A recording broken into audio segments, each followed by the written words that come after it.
경기도 마석은 서울에서 천마산을 지나면 나오는 농촌 마을이다. 과거 6, 70년대 농촌의 한적한 풍경이 그대로 남아있다. 마석은 경춘가도의 중간으로 북한강과 수동계곡의 절경을 볼 수 있는 아름다운 곳이다. 봄이면 복숭아꽃 백꽃이 활짝 핀 꽃마을 속에 아담하게 자리한 마을이며 경치뿐만 아니라 사람들도 농촌의 정이 가득하여 그들 속에서 지냈던 2년간의 마석교회 부목사 시절을 지금도 잊을 수 없다. 나는 10여 년 전 한국의 방문길에 반가운 소식을 전해줄 분을 찾아 마석으로 갔다. 그리고 그곳에서 만나고 싶었던 분은 수동계곡 오르는 길, 양지바른 언덕배기 위에 자리한 곳에 살았던 분이다. 그러나 내 눈앞에 보여진 모습은 성냥갑 마냥 솟아오른 아파트 단지였다. 어느덧 도시에 물결이 그곳까지 넘쳐나고 있었다. 내가 찾고 싶었던 분은 이준상 권사님인데 나이가 드셨어도 고운 얼굴에 언제나 웃음이 가득하고 유머까지 넘치는 분이어서 교인들에게 인기가 많았다. 특히 나를 아들처럼 잘 대해주셨고 지나온 과거 이야기, 남편 허물 등등도 모두 들려주셨던 분이다. 그분의 남편은 마석면장을 하셨고 술 좋아하고 풍류를 즐기기로 유명한 분이다.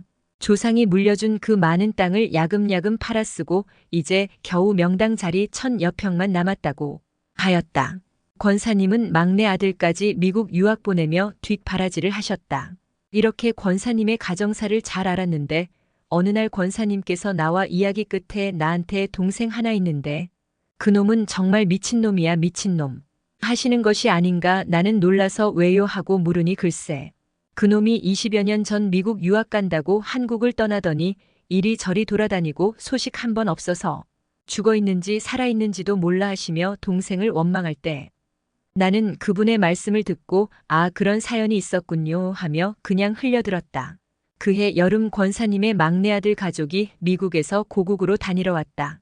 젊은 친구라 이야기가 잘 통하였고 미국 이야기를 흥미롭게 해주었다. 그리고 그 가족의 초청으로 수동계곡에 놀러가서 음식도 나누며 즐거운 시간을 가졌다. 그때 그 친구는 권사님이 말한 외삼촌의 소식을 전해주었다. 외삼촌은 미국에서 페루로 간 후 사업으로 큰 돈을 버셨다고 하였다. 그러나 삼촌은 페루의 군사독재 정부의 재산을 몽땅 빼앗기고 겨우 그곳을 빠져나와 카나다로 왔다고 하였다. 마침 뉴욕에서 유학을 하던 권사님의 아들은 오타와에 있는 삼촌에게 자주 찾아가 보았다고 하며 권사님이 말해준 미친 동생 소식을 전해주었다.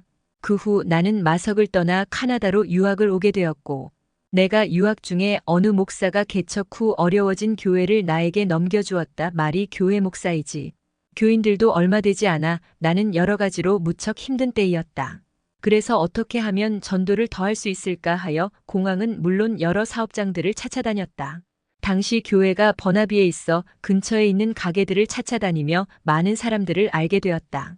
마침 노부부가 운영하던 작은 가게를 여러 번 다니며 친하게 되었다. 그리고 어느 날 나는 조심스럽게 할아버지와 이야기를 나눌 기회가 있어 이야기를 들어보니 한국을 떠나신 지 30년이 넘으셨다고 하셨다.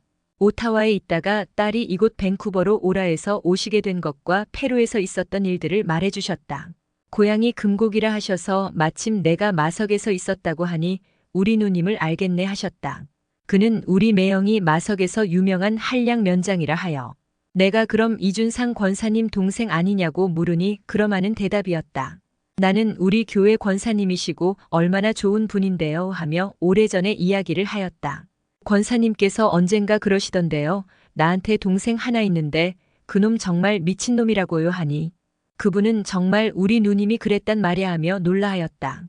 나는 이렇게 찾은 권사님의 동생을 카나다 밴쿠버에서 만났다는 사실을 알리려고 마석까지 찾아가게 된 것이었다. 그러나 권사님을 만나지 못하였지만 친한 장로님께 소식을 전해달라 하고 그곳을 떠나왔다. 그 후 나는 카나다로 돌아와 예전의 마석교회 여전도회 회원들과 야유회 때 함께 찍은 사진 속의 권사님을 보며 속삭였다. 권사님, 제가 카나다에서 동생을 직접 만났습니다. 그런데 진짜 미친 분이 아니시더라고요. 그리고 한국이 너무 좁아 넓은 세계를 좀 돌아다니셨나 봅니다. 라고 하니 내 말을 들은 사진 속의 권사님은 여전히 잔잔한 미소를 띄우시며 웃고 계셨다.